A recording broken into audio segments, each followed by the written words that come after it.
Ok. Les quería contar primero que hoy día me llegó el libro, esos, les conté que estaba como coleccionando unos libros de matemáticas que están saliendo en el Mercurio. No sé si alguien más los está comprando. No es tan fácil porque los kioscos no están abiertos mucho. Entonces, y hoy día salió uno que se llama Midiendo el cielo y la tierra. Ya, y trae un montón de historia de las matemáticas, de medir los planetas y medir la Tierra. Y por supuesto que el libro parte con el experimento de Eratóstenes, así que le trae bastante trigonometría y mediciones de la Tierra y de los astros. Está súper bueno. Si es que, si es que lo quieren comprar, traten de conseguirlo. Se supone que es el que está saliendo esta semana con el diario. Se los recomiendo. Se ve bien bueno. Ya, y son entretenidos. La edición es súper mala. En general encuentro que no es muy bonita la edición. Es como que ni los dibujos son muy bonitos, ni tampoco la tipografía. Ya, de repente, no sé, igual como que le ponen color.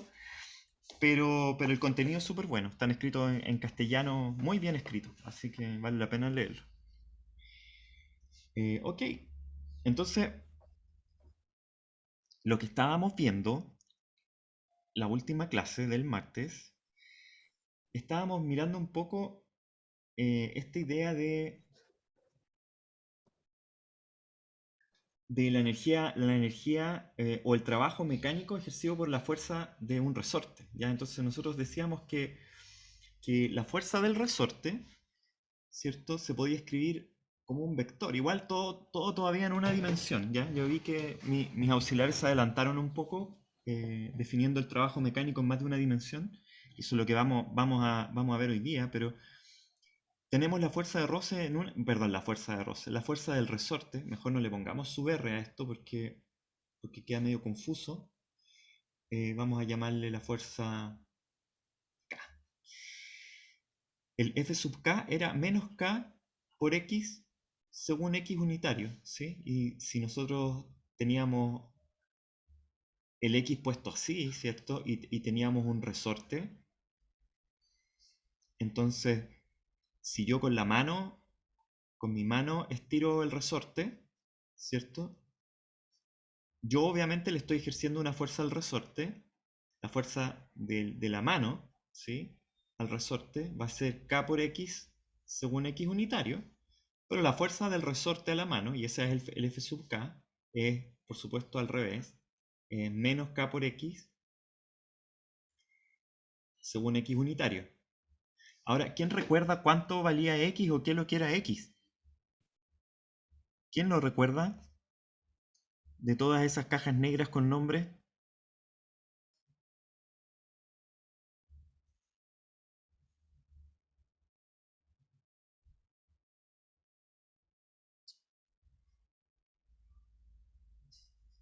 ¿Será que no los escucho? No, profe, nadie habló. Ya lo... Benjamín, ¿te acordáis de lo que era X o no?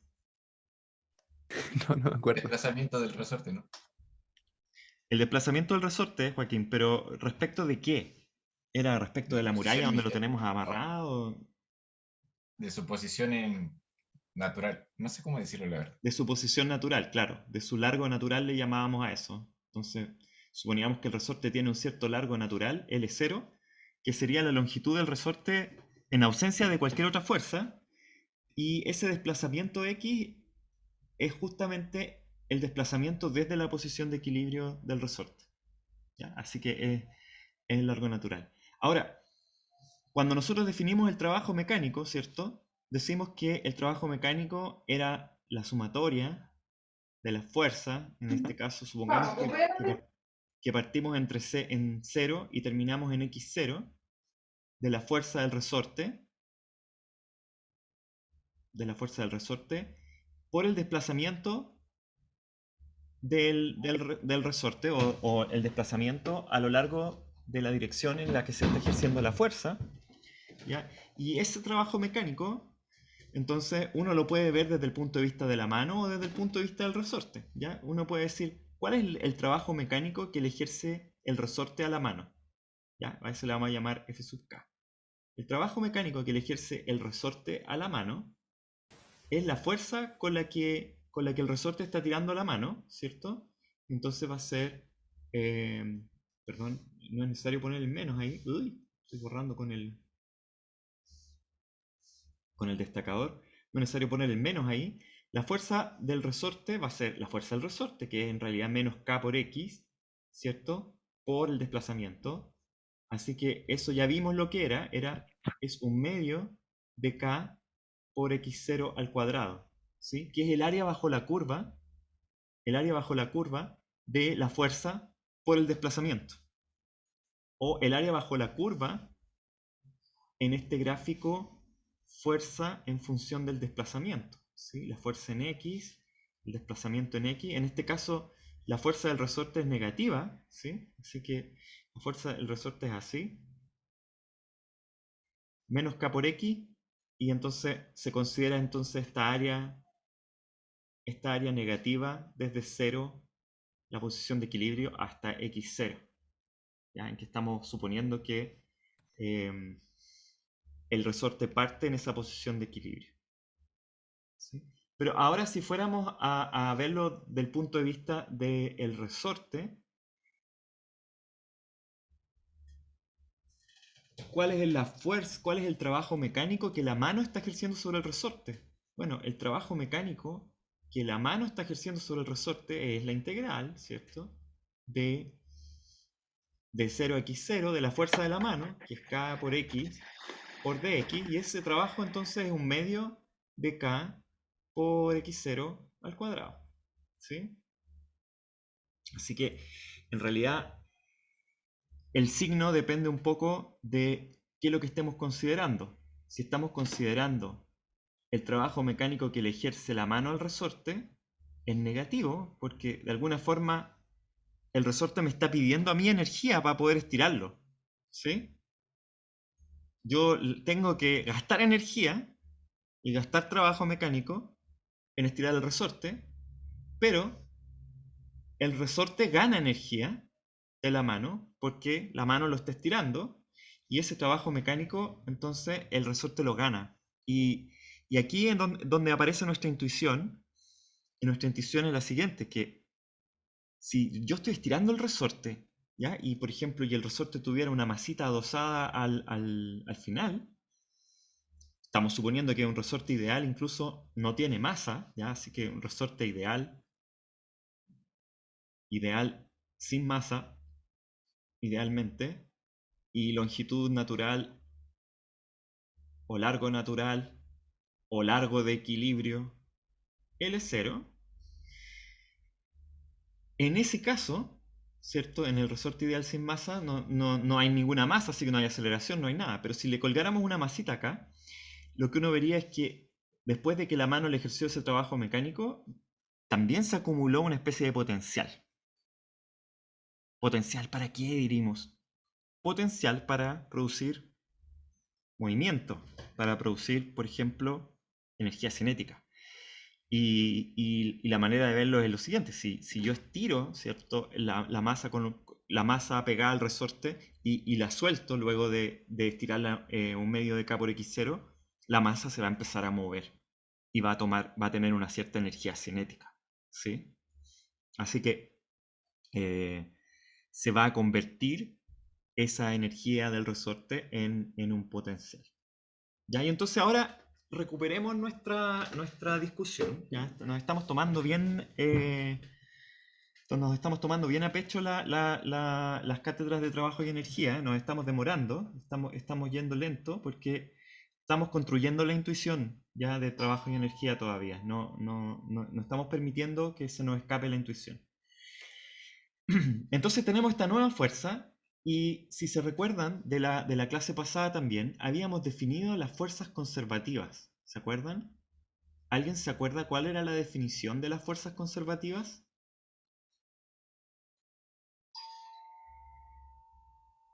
Si nadie me contesta, voy a ir a abrir la puerta porque están tocando el timbre. Las que no varían. ¿Valentina?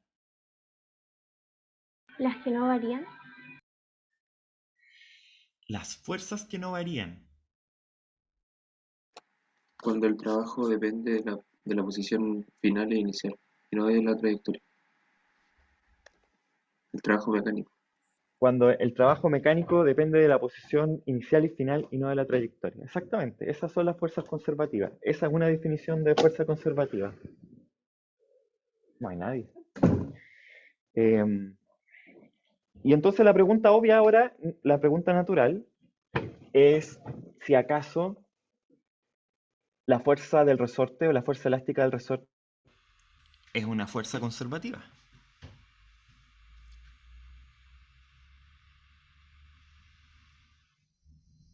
¿Cómo poder saberlo?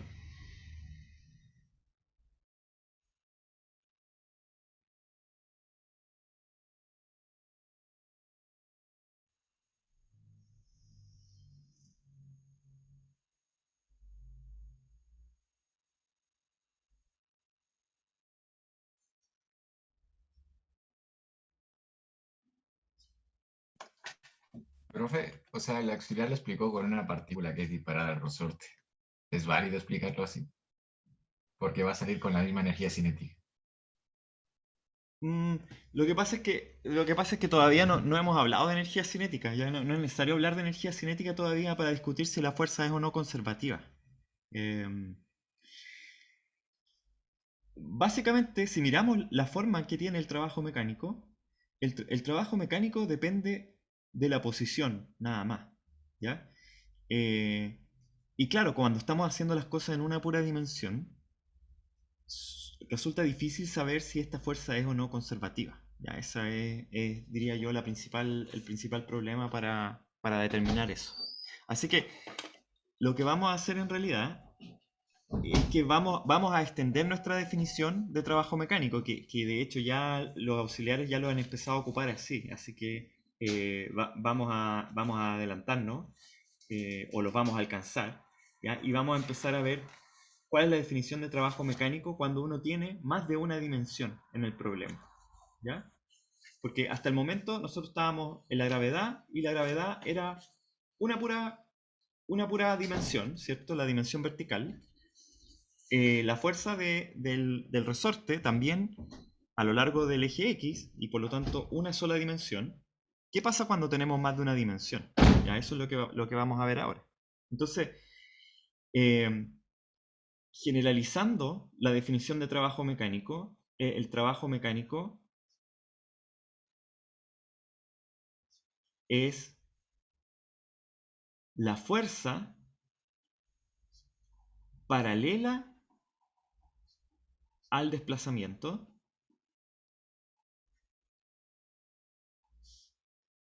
por el desplazamiento de la partícula. ¿Sí? Entonces, en una fuerza constante, si ahora supongamos que en realidad, de nuevo, ¿por qué estoy haciendo esto?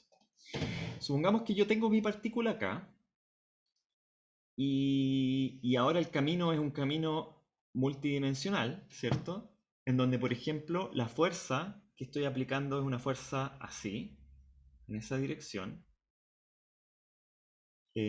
Podríamos ponerle así, fuerza en el tiempo 1, ¿ya? Y voy a tener un cierto desplazamiento inicial, ¿ya? Ese desplazamiento inicial también es un vector. ¿Se fijan? Le podría llamar yo a ese desplazamiento delta L1.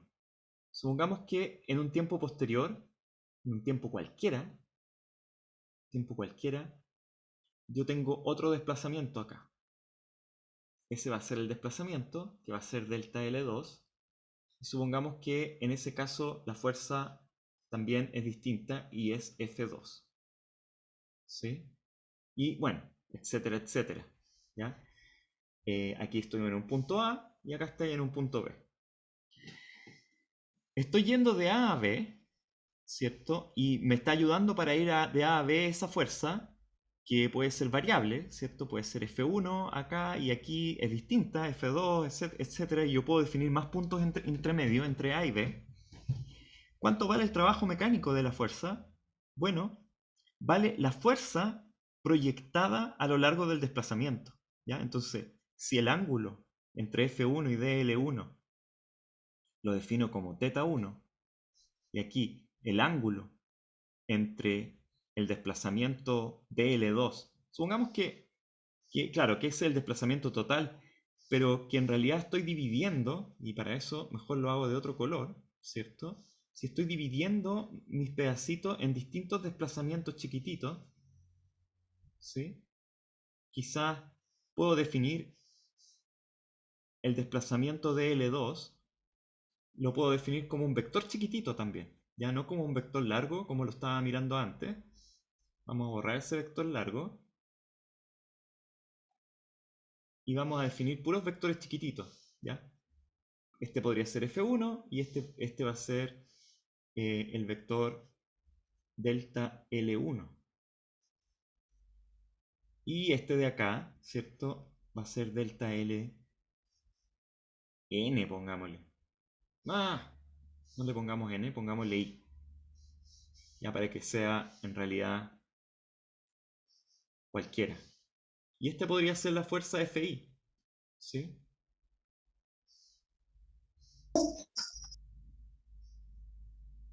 ¿Alguien me quiere preguntar algo?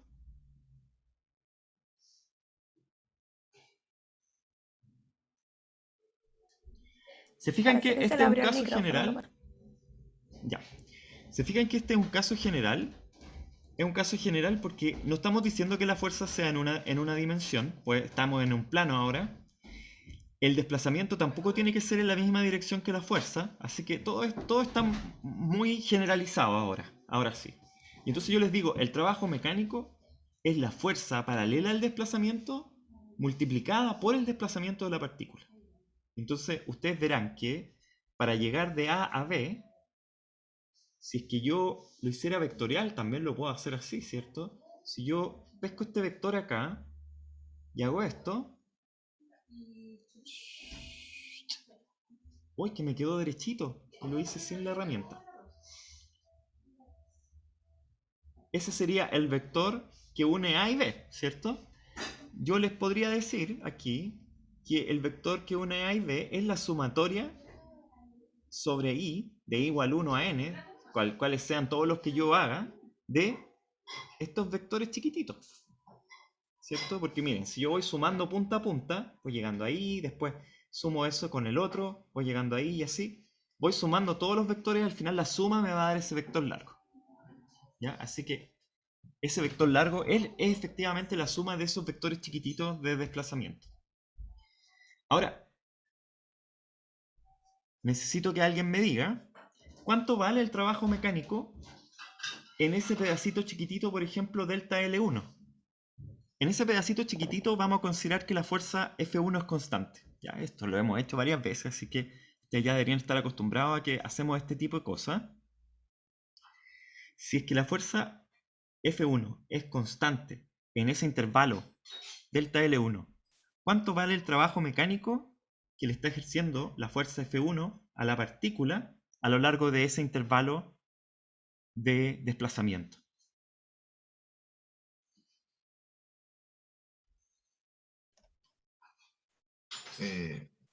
Fuerza 1, coseno de teta 1 por DL1. Coseno de teta 1. Sí, coseno de teta.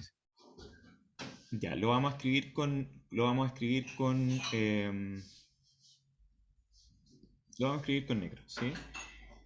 Díctame de nuevo, Joaquín. Fuerza 1, que sería, eso sería el módulo de la fuerza. Sí, porque es un escalar el trabajo. Ya, entonces va a ser el módulo de la fuerza F1 Por coseno de teta 1 por coseno de teta 1 por DL1. por DL1 vector. Ah, claro, como es dos vectores, igual los dos los dejamos en vector, ¿no? Porque producto entre dos vectores da un escalar. Ah, claro, pero, ojo, que aquí estoy poniendo la magnitud de F1 y aquí estoy poniendo el vector. Yo sugiero que esto también sea la magnitud de DL1. Es que queda raro, parece que el coseno también tiene módulo. Ah, pareciera que el coseno tiene módulo. No, pero el coseno no tiene módulo. Bueno, igual el coseno, el módulo del coseno. Ah, pongámoslo así mejor entonces, para que se entienda bien. F1, módulo de F1, por el módulo de DL1, por el coseno del ángulo θ1. ¿Sí? El trabajo mecánico es un escalar. ¿Ya? Es un escalar. Y es el módulo de ambos vectores multiplicado por el coseno. ¿Cómo reconciliamos esto con la definición que nos dimos recién de trabajo mecánico? ¿Cierto? El trabajo mecánico es la fuerza paralela al desplazamiento. Ah, entonces no es toda la fuerza F1, sino que es solamente la componente que es paralela al desplazamiento. Entonces hagamos un zoom ahí de lo que estamos viendo.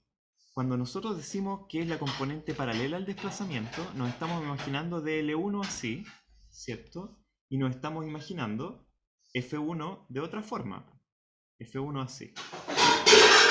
¿Cuánto vale la componente de la fuerza paralela al desplazamiento si es que ese es θ1?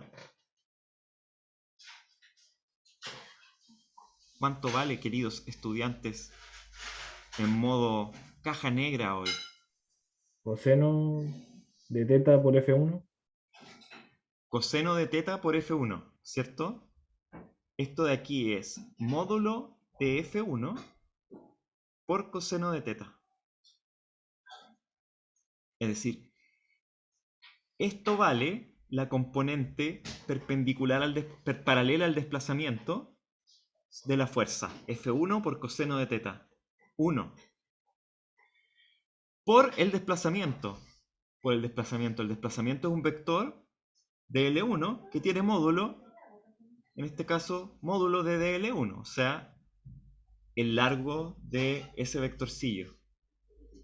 Ah, pero ahora sí que podemos acordarnos de algo que vimos matemáticamente antes, ¿cierto? ¿Qué es módulo de un vector por el módulo de otro vector por el coseno del ángulo que forman esos dos vectores? Producto punto. Es el producto punto entre qué vectores. Entre F1 y DL1. Entre F1 y DL1. Así que el trabajo mecánico en ese trocito es igual a F1.dl1. Ya, y aquí quiero que me sigan y quiero que me digan cómo escribimos el trabajo mecánico entre A y B ahora. Suponiendo que hicimos lo clásico, ¿cierto? Que es dividir nuestro intervalo A y B en pedacitos pequeños, en que en cada pedacito tenemos un cierto desplazamiento que le vamos a llamar delta L1, o sea, delta Li, y que en cada pedacito de ese desplazamiento la fuerza no necesariamente es constante, sino que puede ser variable, puede cambiar de magnitud o de dirección, y la llamamos F sub I. ¿Cómo escribimos ahora el trabajo mecánico total acumulado de la fuerza sobre en ese intervalo?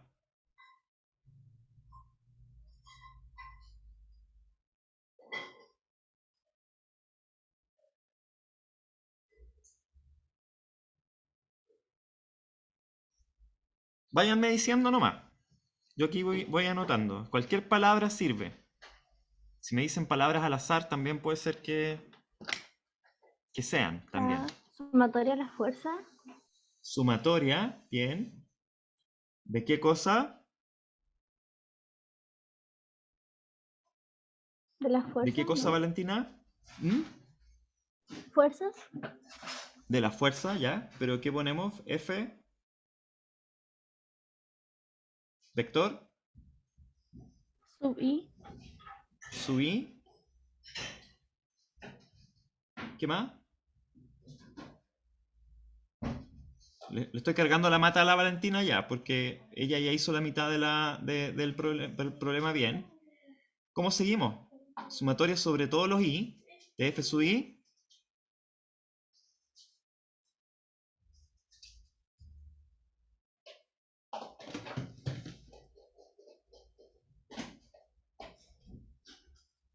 Díganme. Las distancias. ¿Cómo, Javi? Las distancias, pero acá no estoy segura si tendríamos que hacer la distancia como final, porque antes habíamos dicho que igual la distancia final iba a ser la sumatoria de todas las otras, o si tendríamos que ponerla sub y nomás. Las ponemos con su i, porque para cada pedazo del intervalo, ¿cierto? La fuerza va a ir en alguna dirección que no sabemos, y entonces lo que necesitamos sumar son todos esos pedacitos chicos, ¿sí? Y en cada pedacito chico calculamos el trabajo. Y entonces hacemos la sumatoria sobre todos los pedacitos chicos y ese es el trabajo mecánico total, ¿ya? Ahora, también saben ustedes que esto, cuando los pedazos son infinitesimalmente pequeños, es la integral de la fuerza punto el desplazamiento entre los puntos A y B, ¿ya? Estas dos cosas son iguales porque esto en realidad es el límite cuando el tamaño de los delta sub L sub I tiende a 0 de la sumatoria de los I F sub I punto DL sub I. Esto lo sabemos hacer, esto no lo sabemos hacer porque no les han pasado cálculo, pero esto sí lo sabemos hacer, sabemos sumar pedacitos, ¿ya? Y eso es lo que vamos a hacer. Vamos a sumar pedacitos.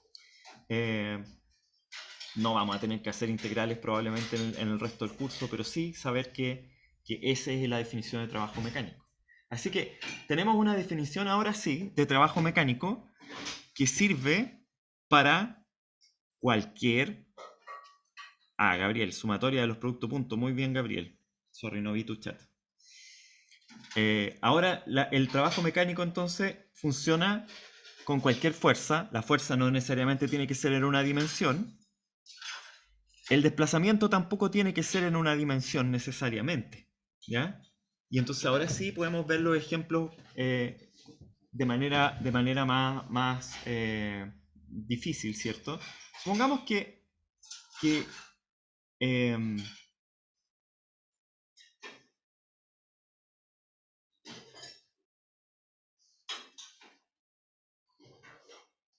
Supongamos que yo tengo dos maneras de tirar una pelota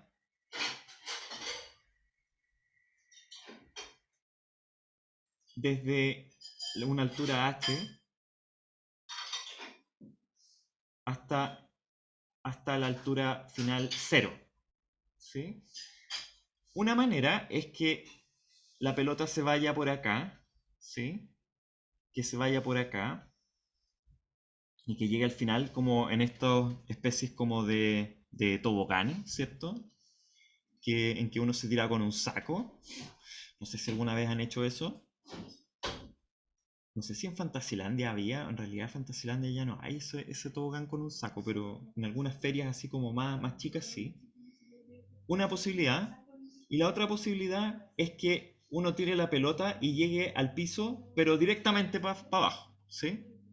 Y entonces yo quiero que para los dos casos calculemos el trabajo mecánico que está haciendo la fuerza de gravedad sobre la pelota en ambos casos. En el caso en que esta trayectoria es así y en el caso en que la trayectoria es directamente hacia abajo. Entonces, en el primer caso, el trabajo mecánico entre la altura h y 0 va a ser igual a la sumatoria, ¿cierto? En todo el intervalo de la fuerza de gravedad mg por delta z. Fíjense que mg tiene signo según k, ¿cierto? Es un vector k. Y el delta z estamos yendo hacia abajo. Así que estamos yendo hacia abajo. ¿Cómo escribimos nuestros delta z? Nuestros delta z van a ser todos negativos, ¿sí? Van a ser delta z menos delta z según k. Ah, pero es que delta z van a ser negativos. Ya, eso cambia un poco la matemática. Claro, ¿cómo escribir esos delta z? Son negativos. Los delta z son negativos porque va disminuyendo la altura, así que esos son menores que 0. Pero también el vector es un vector negativo porque apuntan hacia abajo, ¿ya? Así que tienen dos signos negativos metido y eso nos va a alterar un poco el cálculo, pero estoy tratando de ser riguroso nomás, ¿ya? Fíjense que el desplazamiento es completamente paralelo a la fuerza, ¿ya? En este caso es el caso simple en que el producto punto, ¿cierto? Porque el coseno del ángulo entre el desplazamiento y la fuerza es 0, así que no hay coseno aquí, es 1, y entonces esto nos va a dar un signo menos de acá, un signo menos de allá, nos va a dar mg delta z, la sumatoria, perdón, mg por la sumatoria de los delta z, pero la sumatoria de los delta z es súper fácil porque es simplemente menos h, ¿sí? Es menos h, la sumatoria de los delta z. Así que el trabajo mecánico que ejerce la fuerza de gravedad contra la pelota es menos mg por h. Simple y bonito, ¿ya? Ahora, ¿qué pasa con la pelota sujeta al movimiento de este tobogán? ¿Cuál es el trabajo mecánico ahora de la fuerza de gravedad entre h y 0? Y aquí el problema es que nuestro desplazamiento ahora no es necesariamente en la dirección de z, ¿cierto? Sino que también hay un desplazamiento horizontal. Y entonces el trabajo, fíjense, de la fuerza de gravedad, siempre estamos analizando solo el caso de la fuerza de gravedad y no de las otras fuerzas, entre h y 0 va a ser la sumatoria. De nuevo la fuerza es la misma, ¿cierto? Menos mg según k unitario, sigue apuntando hacia abajo, punto, el desplazamiento, pero ahora el desplazamiento es de alguna forma un delta L sub i, ¿cierto? Vector. Donde los delta L sub i van a tener dos componentes. Delta L sub i va a tener dos componentes. Una componente, y eso lo podemos ver así como en el microscopio, ¿cierto? Haciendo zoom, delta L sub i va a tener una componente en X que va a ser delta X sub i, según i, y la otra componente va a ser en Z, que se va a llamar delta Z según menos K. Y fíjense que el producto punto de la fuerza por el desplazamiento,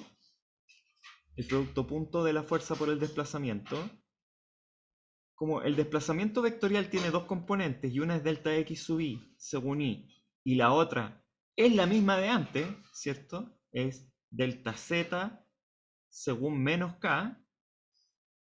Ese no es un producto punto a todo esto, ¿ya? Ni aquí ni tampoco acá. Simplemente un escalar por un vector. Como son la misma, y fíjense que el producto punto de dos vectores que son perpendiculares es 0, ¿cierto? Entonces todos los desplazamientos en X no importan porque solo importa el desplazamiento en Z. Y el desplazamiento en Z entre la pelota que cae nomás directamente hacia abajo y la pelota que va en el refalín es la misma. Entonces el resultado va a ser exactamente el mismo.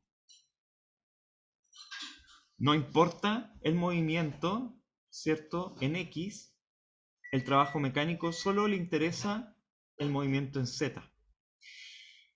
Para ser todavía más preciso y para que entendáramos bien la definición de fuerza conservativa, si yo tomo cualquier trayectoria que parte desde la misma altura y llega hasta la misma altura, sin importar cuál es la trayectoria que yo tome, el trabajo mecánico de la fuerza de gravedad va a ser exactamente el mismo. ¿Ya? Y eso significa que entonces hemos descubierto o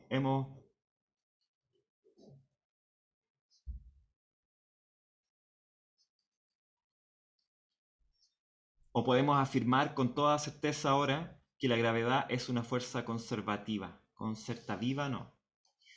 Conservativa.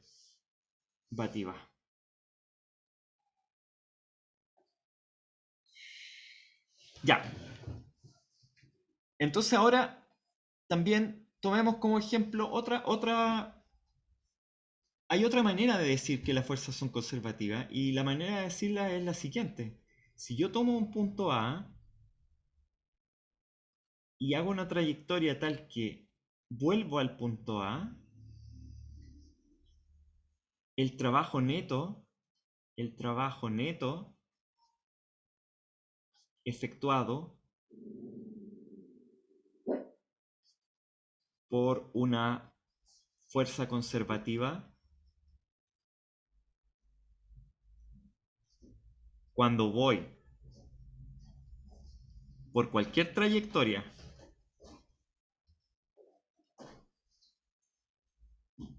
que empieza y termina en el punto A,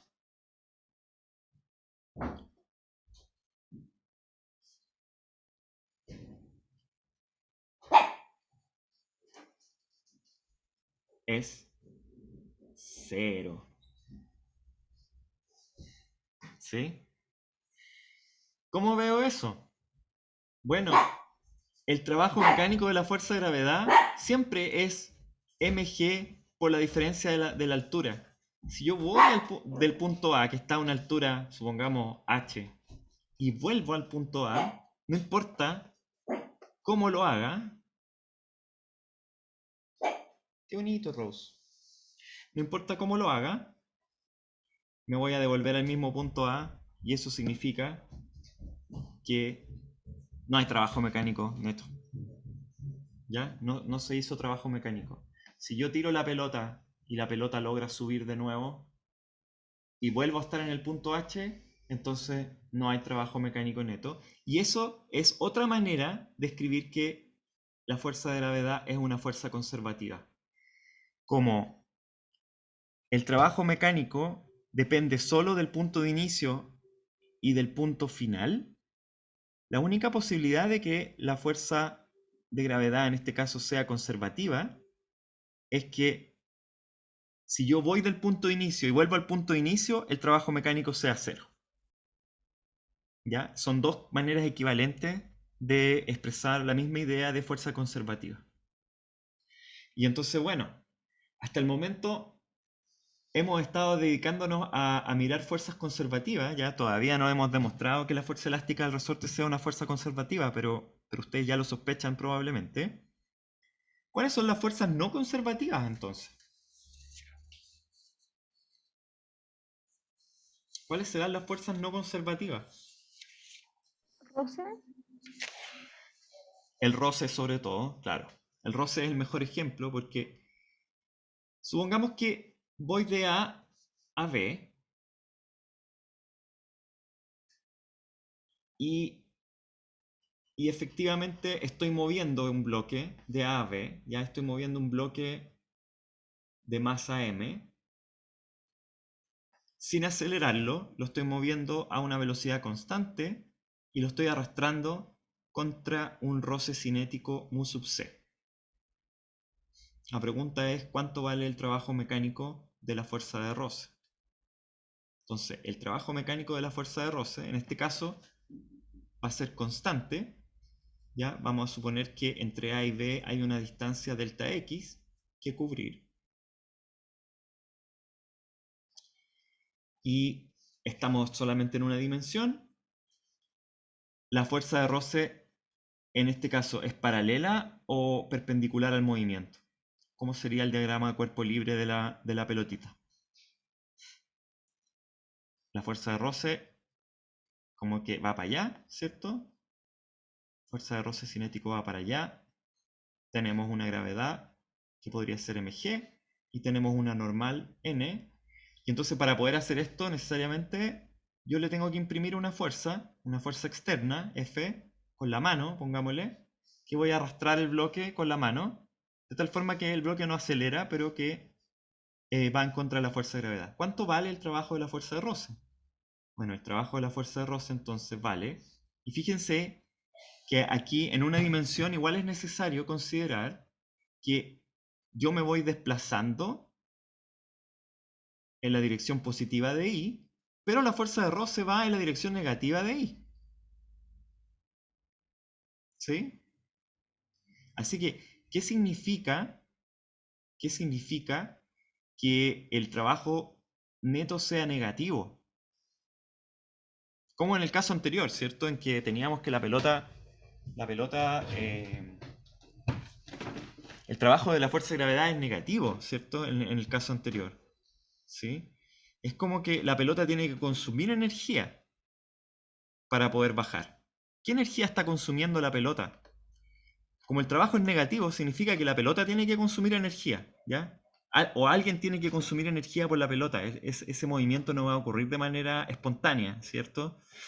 Y la energía que está consumiendo la pelota es la energía potencial que adquirió por estar en la altura h. Ya alguien la subió, alguien la llevó ahí, y entonces ahora la pelota consume esa energía, ¿sí? Y la transforma en energía cinética.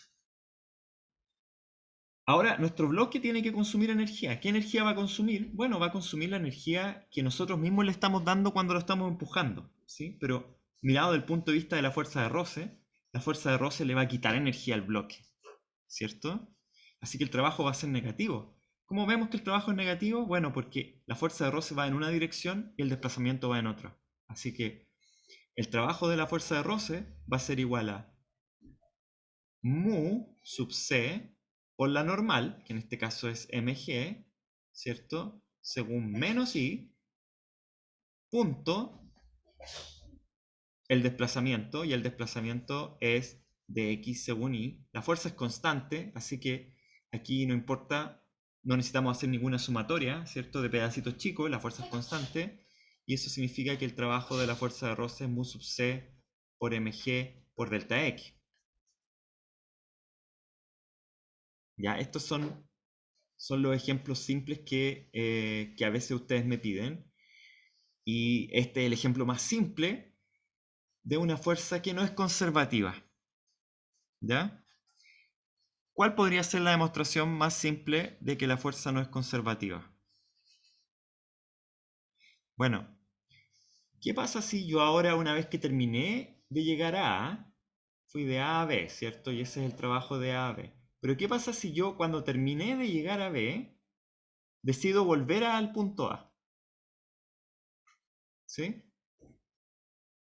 Bueno, en el caso de la pelota, si yo pudiera tomar la pelota de nuevo y devolverla a la altura h, lo que va a pasar es que ahora yo o alguien o lo que sea, mi mano o otra fuerza, va a tener que...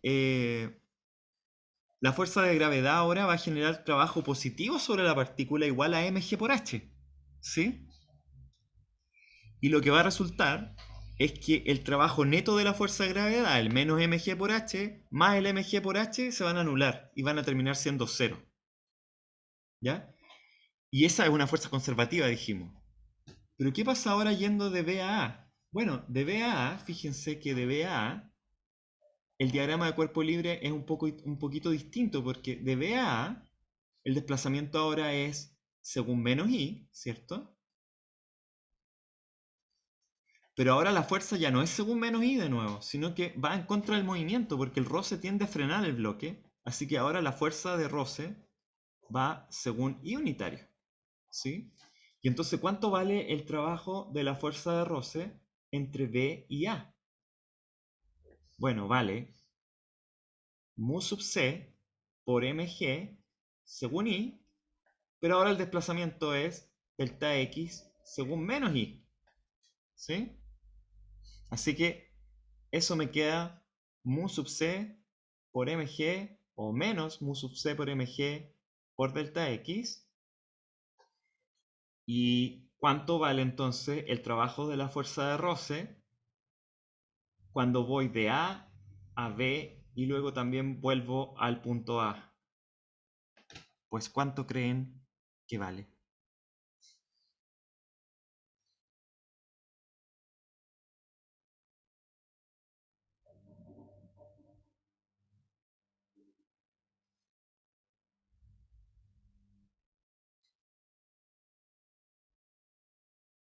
Cero, dice el Néstor.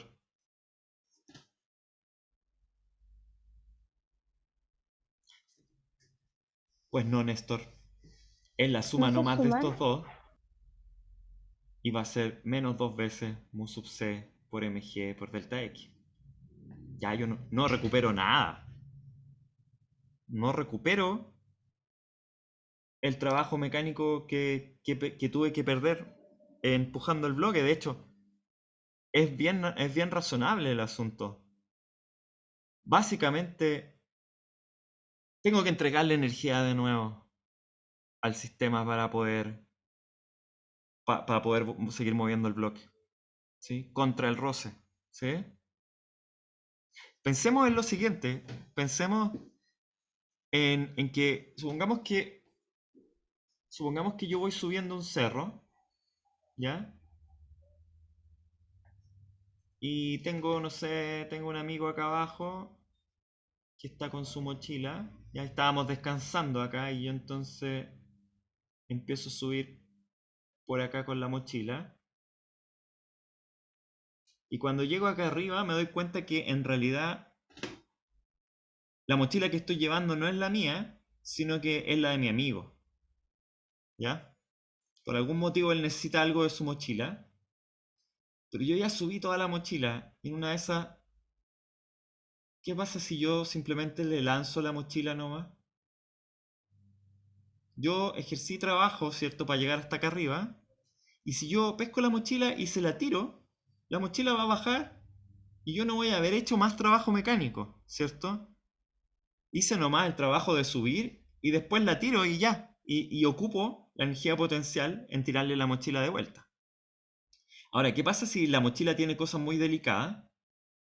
Pues, supongamos que yo tuviera que arrastrar, que en realidad no fuera una mochila, sino que fuera como un carrito que yo tengo que arrastrar hacia arriba.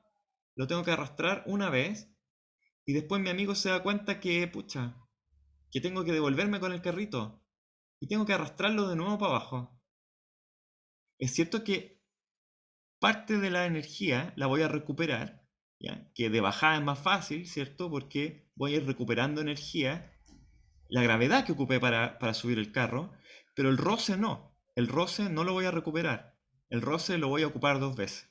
En este caso, voy a necesitar energía para bajar el carro contra el roce, no para bajarlo contra la gravedad, porque siempre tengo la opción de tirar nomás el carro para abajo, ¿sí? Pero contra el roce no tengo esa opción. El roce y la gravedad parecen ser entonces fuerzas bien distintas en ese sentido. Valentina, ¿querías decir algo?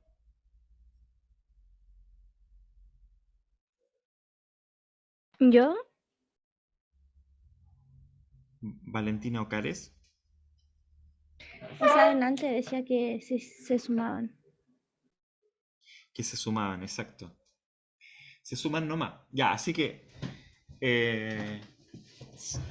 entonces, nos basta un contraejemplo nomás. Nos basta un contraejemplo, y esto siempre es verdad, para decir que entonces que la fuerza de roce es no conservativa.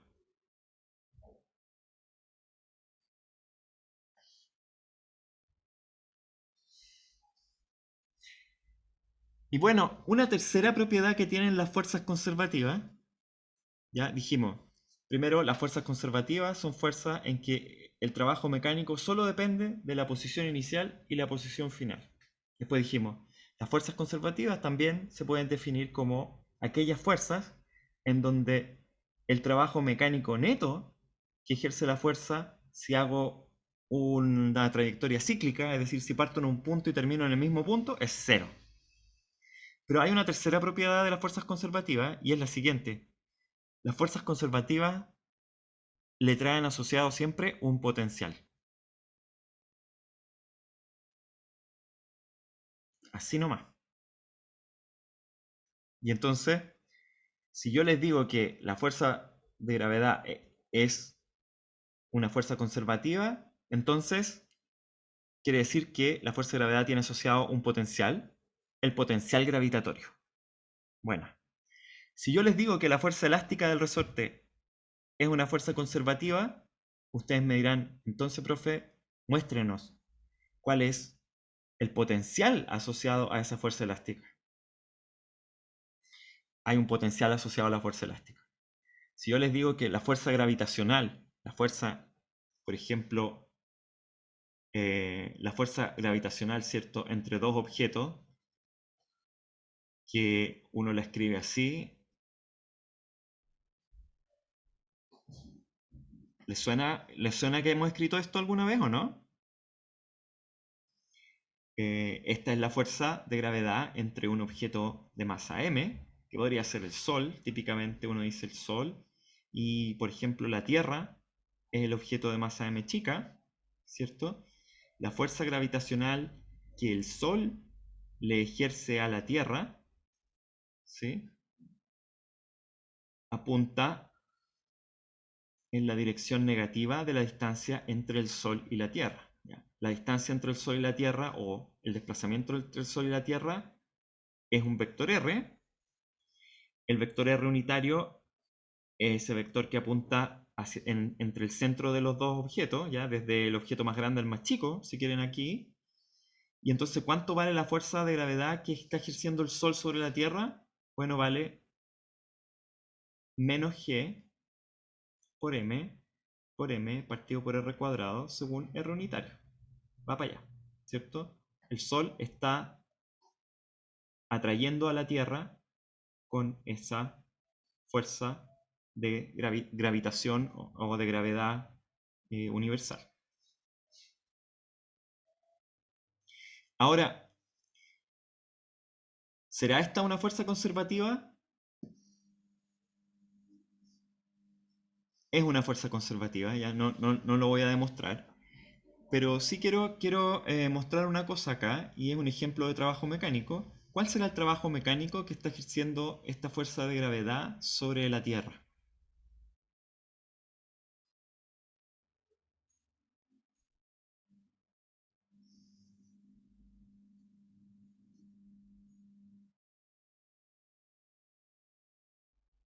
¿Cómo es el desplazamiento de la Tierra en torno al Sol?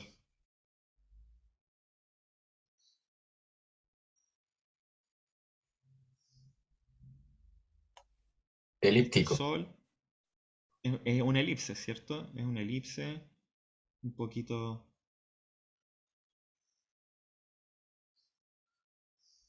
Me quedó súper fea la elipse. Mejor la vamos a hacer con las herramientas buenas. Esa puede ser una elipse más decente. Entonces el Sol en uno de los focos de la elipse. El Sol en uno de los focos. Como que esta elipse tiene demasiada excentricidad, ¿sí? Ya, la excentricidad de la órbita terrestre es bien pequeña, así que se parece mucho en realidad a una circunferencia, pero el Sol en uno de los focos, la Tierra acá, ¿ya? Y por supuesto que la fuerza de gravitación está apuntando así, y el desplazamiento, la órbita es prácticamente circular, así que en realidad el desplazamiento se considera prácticamente perpendicular a la fuerza de gravedad, ¿ya?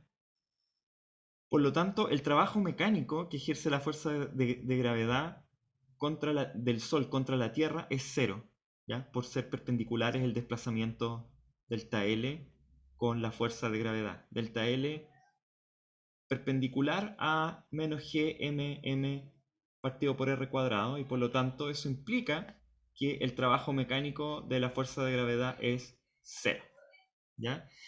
Y básicamente uno ocupa esto porque significa que si uno pone un satélite en una órbita, por ejemplo, en una órbita geoestacionaria relativamente circular, y uno le da un impulso, ¿ya? Y en el espacio exterior donde no hay roce, el satélite se va a quedar dando vueltas sin necesidad de gastar energía, sin necesidad de gastar combustible, ¿sí? Porque simplemente va a girar y no va a haber trabajo mecánico. Así que no hay trabajo mecánico contra la fuerza de gravedad. Por lo tanto, no hay que ponerle energía al cohete o al satélite para que orbite en torno a la Tierra. Lo mismo le pasa a los planetas. Ahora, esto no es del todo verdad, ¿cierto? No es verdad que el trabajo mecánico de la fuerza de gravedad es completamente cero, porque hay un poquito de excentricidad en la órbita, esa es una cosa, ¿ya? Y hace que no necesariamente los desplazamientos sean todo el tiempo perpendiculares a la fuerza de gravedad. Pero lo más impactante es que las órbitas no conservan su energía. ¿Alguien sabe por qué? Son estas cosas que yo sé que no sirven para el control ni nada, pero son el dato freak. ¿A alguien se le ocurre por qué la órbita no se conserva? No es por el roce, porque no hay roce. Ya en general, la Tierra no se va a encontrar con objetos ni con moléculas necesariamente cuando va dando vuelta alrededor del Sol.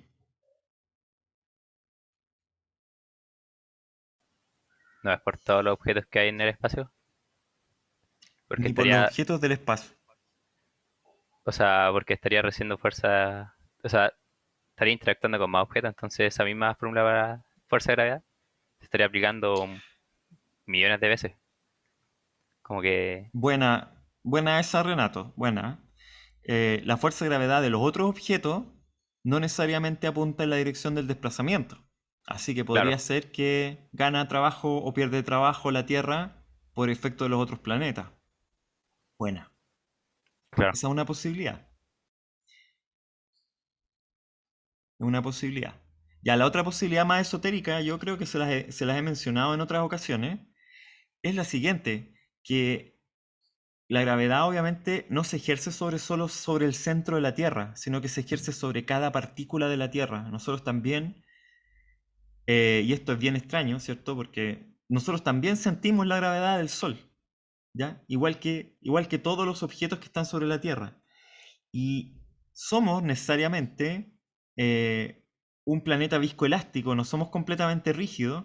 Entonces, la gravitación de la Luna, por ejemplo, o del Sol, produce deformaciones en el planeta, ya que son pequeñas deformaciones, que se llaman las mareas del planeta sólido. ¿Ya? Las mareas, el planeta sólido tiene mareas, es decir, se estira, se hace así y después se estira cuando pasa la Luna, ¿ya? Son estiramientos bien pequeñitos. El océano también lo hace, y esas son las más conocidas, ¿cierto? Las mareas oceánicas. Y la atmósfera también lo hace. Pero al hacer esos movimientos del océano y la Tierra viscoelástica, sólida y también la atmósfera, se pierde energía por disipación, por calor. ¿Ya? Porque obviamente el océano, fíjense, el océano se levanta, ¿cierto? Roza el océano con la playa, después cuando se devuelve, de nuevo roce con la playa, eso es calor que se genera, ¿ya? Son pequeñas cantidades de calor, pero eso es suficiente como para que la órbita no se conserve, y el trabajo no se conserve en estos movimientos necesariamente, y los astrónomos calculen, por ejemplo, los tiempos que se va a demorar la Luna en escaparse de la órbita terrestre. ¿Sí? En algún momento la Luna se va a escapar. Otros satélites naturales, por ejemplo, la Luna Phobos en Marte, se va a caer a Marte, ¿ya? Por efecto de las mareas que Phobos le ejerce al planeta sólido, ¿ya? Porque obviamente esa energía tiene que venir de alguna parte y esa energía viene justamente del movimiento del satélite en torno al objeto con el que se está moviendo.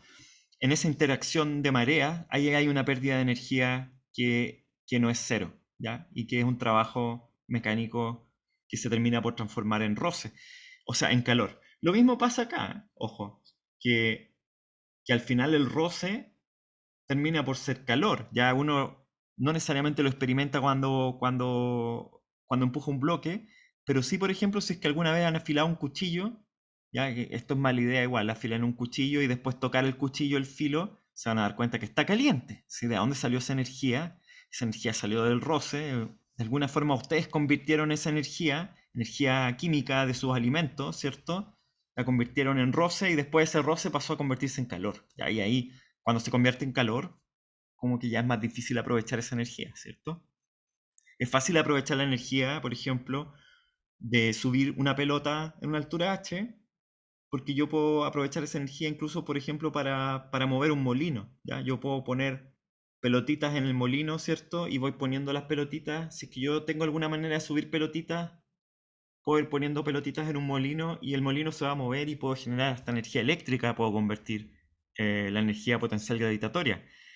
Pero cuando yo genero calor por el roce, difícil convertir ese calor en algo útil.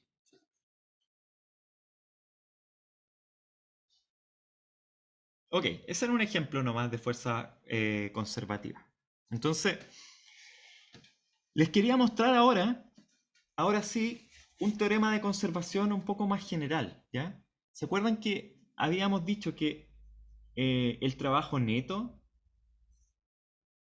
de la fuerza, si teníamos una partícula sobre la cual se estaba generando un trabajo neto, entonces el trabajo neto sobre la partícula era igual al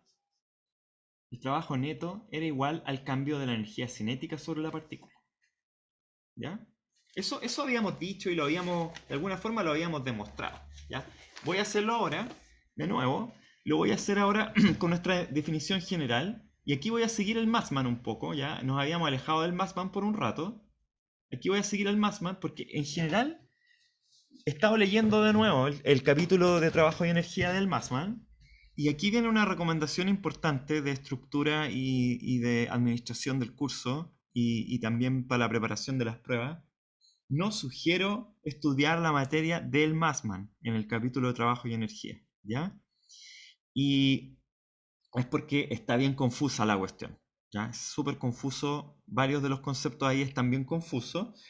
Y voy a cambiar la bibliografía que en esta parte y les voy a hacer leer 2 capítulos de un libro que se llama El Yankoli, ¿ya? Que alguno de ustedes a lo mejor lo tiene, pero es un libro típico de física, ya como el Selway o como...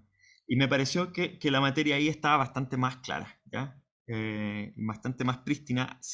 Lo que sí, obviamente, el nivel del Yankoli no es el nivel de Bochev, ¿ya? Está más bajo el nivel ahí.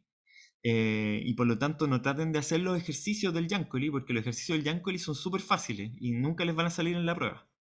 Entonces, pero la materia sí, no quiero que la lean del Massman ahora, ¿ya? Que solo la saquen de la cátedra y también del libro Yankoli. Entonces, ahora vamos a mirar un poco Massman, ¿ya? Porque me parece que esta demostración es bonita de cómo está explicada en Massman.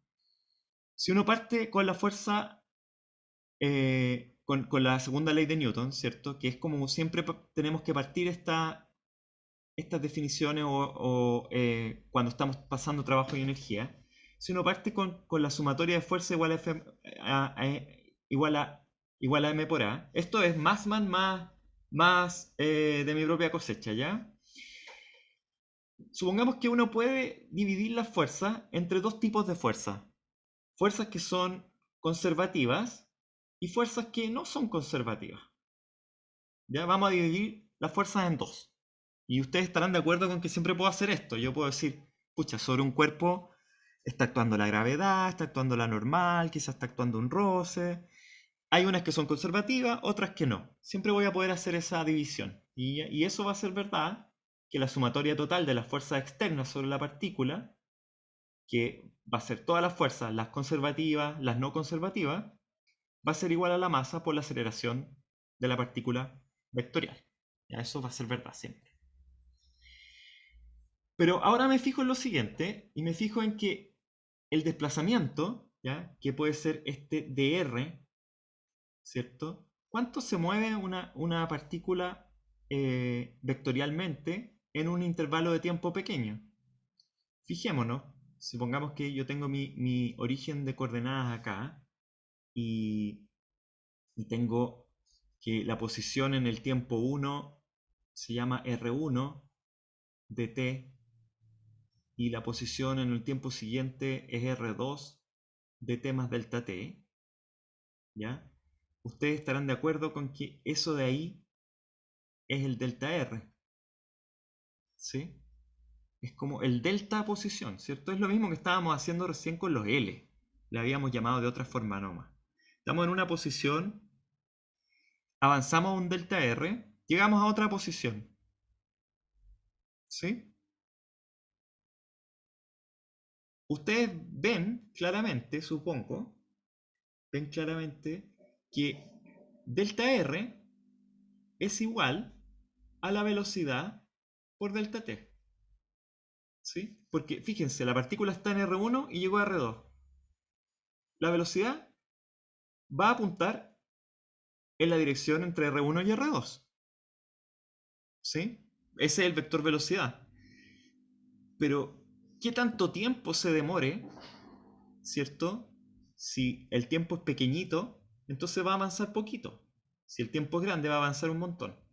Así que el delta R tiene el signo tiene la dirección de la velocidad y el sentido multiplicado por el delta T. ¿Ya? Esta es otra manera de decir esto nomás, que delta R a delta T es igual a la velocidad. O sea, que la velocidad es la derivada de la posición con el tiempo. ¿Ya? ¿Me permiten eso por fin? O que la velocidad es lo que siempre dijimos, ¿cierto? El límite cuando delta t tiende a 0 de r de t más delta t menos r de t dividido por delta t. ¿Ya? Y que eso uno lo escribe con el símbolo de derivada. Se puede escribir así. ¿Ya? Así que permítanme también escribir que el delta r ahora es la velocidad por el delta t. Si eso es verdad, entonces yo puedo multiplicar punto delta r ambos lados de la segunda ecuación de la dinámica, ¿cierto? De la segunda ley de Newton. Y de acuerdo a lo que estamos diciendo, me va a quedar así, ¿cierto? Y aquí me va a quedar m por a punto dr.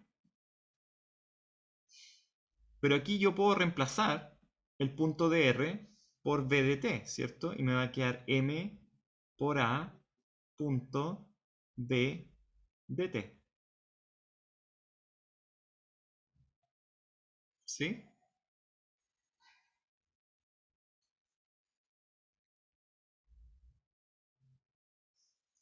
Y entonces, bueno, aquí dejemos esto por aquí un momento y veamos cuánto vale esta cantidad, la cantidad b cuadrado en t más delta t.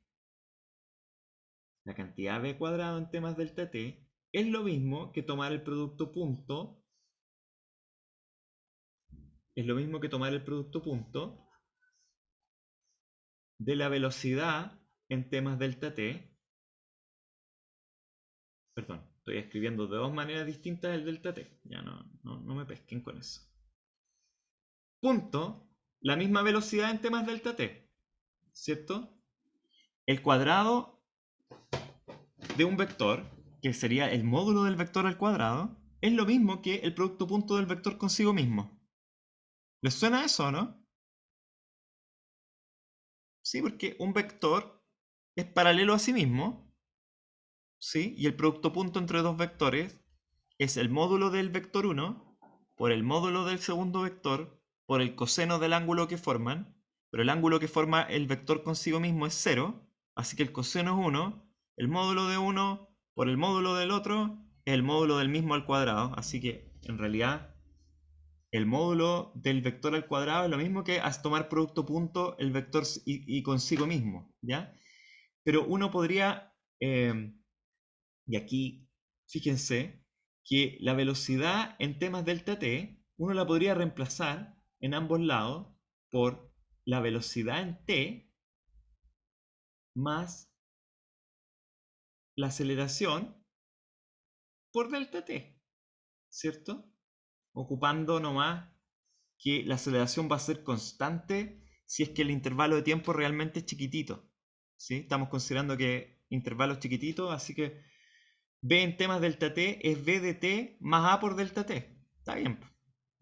Es como razonable ocupar esta fórmula aquí. Y acá también podría ser lo mismo. Yo podría ser b de t más a por delta t. ¿Ya? Y aquí me van a quedar un montón de cosas raras, ¿cierto? Me va a quedar b de t, punto b de t. ¿Ya? Mejor lo escribo al tiro como resulta, ¿cierto? B punto sí mismo es b cuadrado en t. ¿Ya? Me va a quedar a por dt punto b más b punto a por dt más dos veces a punto b Vale, yo te voy a buscar. En la tarde yo te voy a buscar. Nos juntamos entre medio. A pie. 2a.b por dt más un término que sería a por dt cuadrado. ¿Ya? ¿Está bien eso o no? A por dt cuadrado. Sí, claro. Como estamos tomando dt chiquitito, ¿cierto? Las cosas que están multiplicadas por dt son chicas, pero las cosas que están multiplicadas por dt cuadrado son aún más pequeñas. ¿Ya? Así que en el límite, cuando dt es pequeño, este va a sobrevivir mucho más tiempo que este, porque en el límite cuando delta t es pequeño, esto se va a 0. ¿Ya? Así que este es muy pequeño, pues depende de delta t al cuadrado. Y aquí nos queda lo siguiente, nos queda que b cuadrado de t más delta t menos b cuadrado de t es igual a 2 veces a punto b por dt. ¿Sí? Ahora fíjense lo que tenemos arriba. Arriba tenemos m por a punto b por dt. Es igual a f sub c punto dr más f sub n c punto dr. Reemplazamos entonces ahora el a punto b de t por un medio de esto al cuadrado, ¿ya? Y lo que obtenemos es lo siguiente, que fc.dr más fnc.dr es igual a un medio de m por b cuadrado de t más delta t menos b cuadrado de t.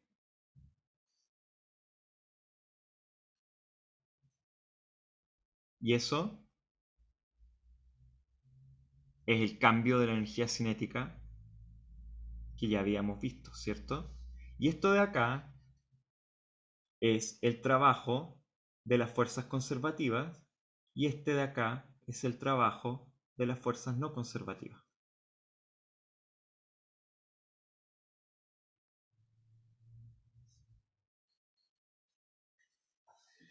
Ahora, yo les dije que todas las fuerzas conservativas se pueden escribir como un potencial, ¿ya? Y esto es medio mareador, esto creo que cuando lo hago, pero déjenme recordarles un poco, vamos a volver a una cosa anterior, ¿ya? Cuando definimos el potencial gravitatorio,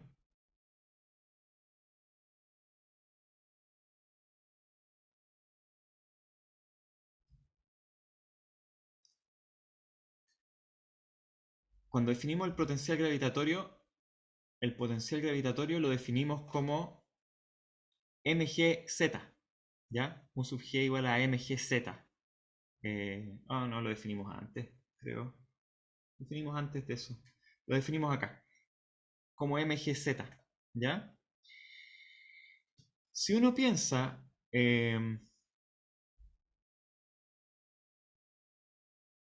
¿cuánto vale el trabajo de la fuerza conservativa de gravedad? ¿Ya? En el caso de la fuerza de gravedad tiene esta forma, ¿cierto? Ojo que aquí siempre hay vectores. La fuerza de gravedad tiene esta forma, mg según k, menos mg según k, ¿cierto? Y entonces el trabajo de la fuerza de gravedad sobre una partícula entre una altura 0 y una altura z es la sumatoria de menos mg según k por el desplazamiento de z según k, ¿ya? Eso es igual a mg z a menos mgz, ¿ya? Si nosotros definimos, perdón, esto es menos mgz, ¿cierto? Menos mgz menos mg por 0. ¿Ya? Si es que lo estoy evaluando entre una altura 0 y z.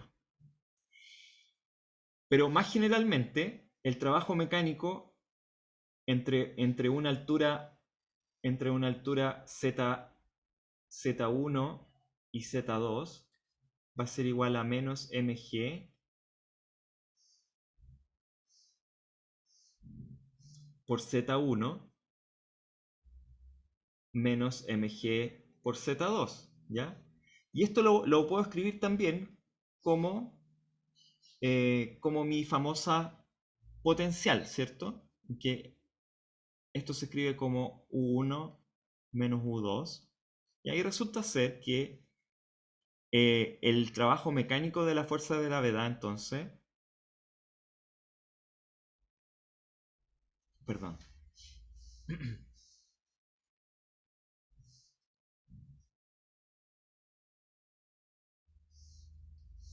esto es Z2 menos Z1, ¿ya?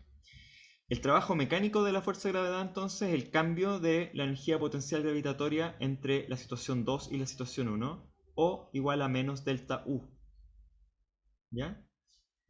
Y entonces, fíjense, si yo tengo que la fuerza de gravedad es la única fuerza conservativa en mi sistema y todas las otras fuerzas son no conservativas, entonces yo puedo equilibrar acá el trabajo mecánico de las fuerzas conservativas con menos delta U de la gravedad más el trabajo de las fuerzas no conservativas va a ser igual a el cambio de la energía cinética. O, dicho de otra forma, el cambio de la energía cinética más la potencial gravitatoria es igual al trabajo de las fuerzas no conservativas. O, dicho de otra forma, el cambio de la energía mecánica total del sistema es igual al trabajo de las fuerzas no conservativas. Ya, esto lo estábamos ahora, desde nuestro nuevo trato del lunes, estamos siendo más estrictos con cuáles son las cosas importantes de la clase. Y entonces le vamos a poner aquí muchos adornitos.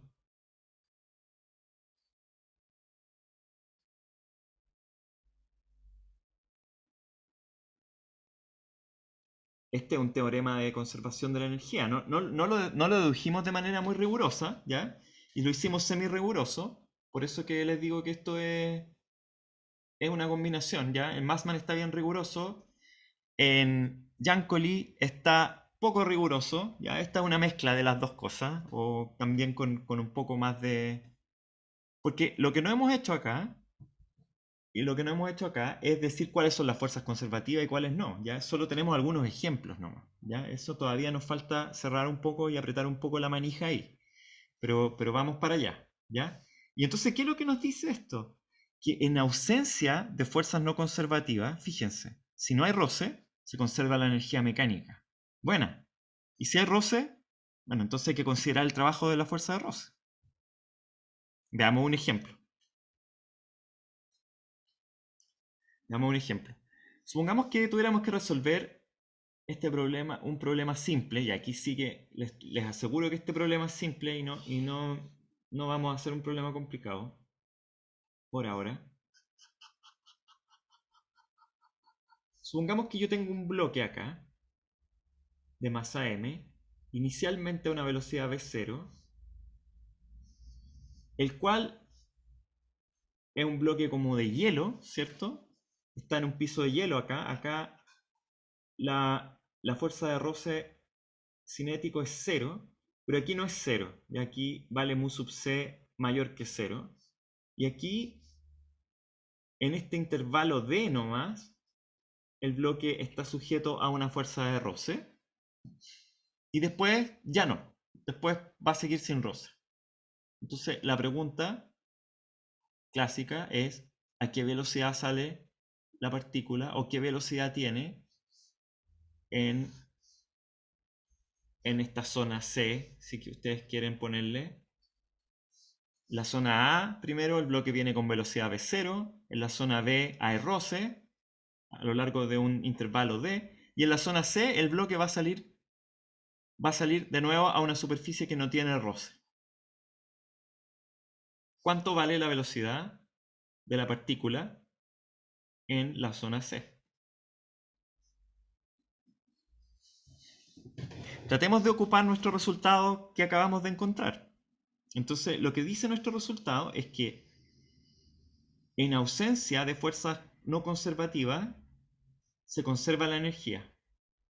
Ocupémoslo para A. ¿Cuánto vale la velocidad del bloque al llegar justo antes de entrar al periodo en donde hay roce?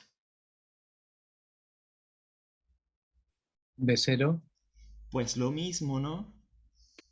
Pues lo mismo, porque se conserva la energía. Entonces, la energía cinética inicial, o el cambio de la energía cinética inicial tiene que ser igual a la energía cinética final en este pedazo A. ¿Hay energía potencial? No hay. No hay cambio en la energía potencial porque supongamos que la energía potencial gravitatoria es 0 acá, ¿ya? No va a cambiar en el problema porque no hay cambio de altura. Así que, básicamente, delta K más U en la parte A, delta K más U es 0, pero U es 0, así que delta K es 0. Así que 1/2 de M por V sub 0 cuadrado tiene que ser igual a 1/2 de M por V, pongámosle A más al cuadrado, que sería la velocidad ahí. O sea, ¿por qué estoy haciendo esto? Podría no hacerlo, ¿cierto? Es obvio que si el bloque parte con velocidad V0 y no hay roce, va a llegar con velocidad V0 a entrar a la parte B. ¿Ya? Solo que estamos ocupando el teorema para ocuparlo nomás. Y entonces en la parte B, ¿cuál es nuestro teorema? Y aquí viene lo bonito, o lo enredado del problema, o lo que sea, la dificultad, es que el cambio de la energía mecánica, que ya sabemos que solamente es debido al cambio de la energía cinética, porque el potencial gravitatorio es 0 y no va a cambiar, estamos en un plano, tiene que ser igual al trabajo de las fuerzas no conservativas. ¿Cuánto vale el trabajo de las fuerzas no conservativas en el pedazo D? El trabajo de la fuerza no conservativa ya lo calculamos, ¿cierto? Valía menos mu sub c por la masa por g, por la distancia d. Entonces, el cambio de la energía cinética de la partícula tiene que ser igual al trabajo de las fuerzas no conservativas. Y eso significa que el cambio de la energía cinética, o sea, energía final, la energía con la que el bloque llega a C, 1/2 de M por V sub C al cuadrado, la energía cinética, menos la energía cinética inicial, 1/2 de M por V0 al cuadrado, tiene que ser igual a menos mu sub C por mg por D. ¿Sí? Entonces, 1/2 de V sub C cuadrado por M tiene que ser igual a 1/2 de M por V0 cuadrado menos mu sub C por mg por D. Y la velocidad en C entonces va a ser V0 cuadrado menos 2 mu sub C por G por D raíz de eso.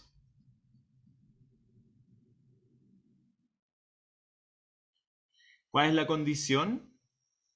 ¿Cuál es la condición para que el bloque efectivamente salga a C? Bueno, la condición es que V0 sea mayor o igual a raíz de 2 mu sub C por G por D. Porque si no es mayor, entonces el bloque se va a quedar detenido en alguna parte. ¿Sí? Y esta raíz no tiene sentido, ¿cierto? Si es que V0 es menor que eso, nos va a dar una velocidad imaginaria en C, lo cual igual tiene sentido porque el bloque nunca llegó.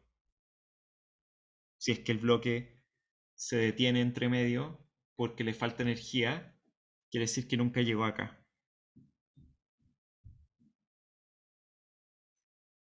Bueno, y entonces jóvenes, se nos abre una puerta al mundo de la energía y el trabajo, ya con todas estas cosas que hemos aprendido hoy, porque si ustedes se imaginarán, este es un problema fácil que podría haber sido un ejercicio, podría haber sido el ejercicio, ¿cierto? O muy fácil para ejercicio, ¿piensan ustedes? ¿Hubiera estado bien para ejercicio? Sí, la Javiera dice que sí, Benjamín Sí, no sabe y el Maximiliano tampoco. María José, sí, sí hubiera estado bien. hubiera estado bien. Profe, ¿se me escucha? Yo también creo.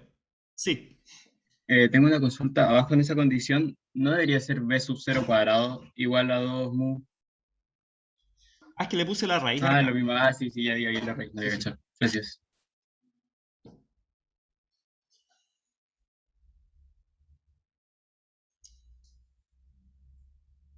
Preguntas. Voy a dejar de grabar.